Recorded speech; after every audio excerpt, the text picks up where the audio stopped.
Good evening. My name is Bobbie Jones and I am a special education teaching student with Western Governors University. Tonight I would like to talk about the positive aspects that physical fitness has to the cognitive ability as well as learning behaviors of school-age children.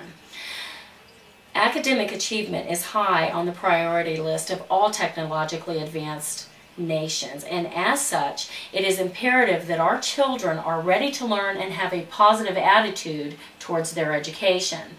In 2006, Surgeon General Carmona noted that America was one of the heaviest nations on the planet. So what does this have to do with learning? Research indicates a tendency toward improved attributes such as increased brain function and nourishment, higher energy and concentration levels, changes in bodybuilding composition leading to better self-esteem rates, all of which, when added together, support cognitive learning abilities. This was noted by Schuer and Mitchell in 2003.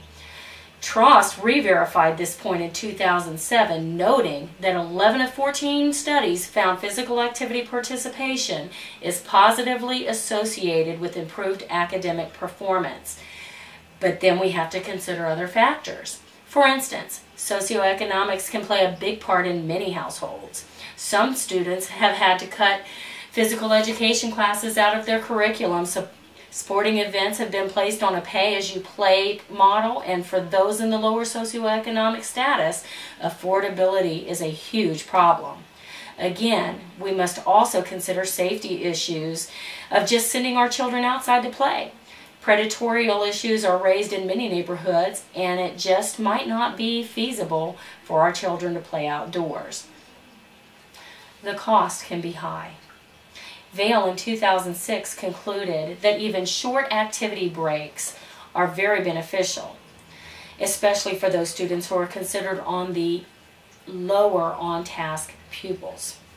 However, the greatest research to evidence here tonight is the neuroscience portion of Nature Reviews, the January 2008 edition. According to this article, researchers discovered that the frontoparietal network of the brain was being utilized in both math and reading comprehension. It further indicates that this same brain area is utilized during aerobic activities, thus giving us a true correlation between physical health and mental abilities, especially that of learning. So in conclusion, I would like to share the information on this graph. Dr. Kenneth Cooper of the Cooper Institute, which was founded in 1970, put together a program called FitnessGram. This program is a system used to measure the overall fitness of individuals. Areas of concern are normally those of the cardiovascular, muscle mass and strength, and things like that. New York City utilized the FitnessGram program and studied several hundred students at one time, and they correlated the mean test scores of these same students over a year-long period. As such, the physical fitness of students ranging from obesity, overweight, and healthy weight issues. As these children began to become positively physically fit, their mean test score percentiles also improved. When there was a decline in physical fitness, or they remained in a regular negative physical fitness aspect, their mean test scores also declined. So in conclusion, I would submit again that physical fitness positively affects the cognitive abilities and behavioral attitudes of school-age children. Are there any questions? What can I do with my video game prone child? Isn't he learning with hand-eye coordination? Of course he is. However, children need to get their whole body involved. Your child might be learning the hand-eye coordination thing just fine, but his whole body needs to get involved in order to raise the energy levels that will cause that brain to utilize that frontoparietal portion in order to get him coinciding with the mathematical and reading correlations in his school. What does SES, or socioeconomic status, have to do with physical activity and learning abilities? Again, the socioeconomic status of many households can be an issue if you're on the lower end.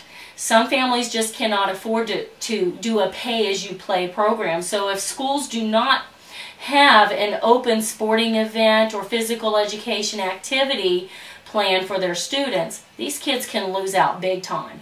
They have to get out and be active. Their bodies need to be moving. It may be the benefit of classroom teachers to take 10-minute breaks. Have students do a lesson that involves moving their hands, moving their legs, moving their bodies, and even correlating that with a learning activity. Thank you very much for your questions. We appreciate it.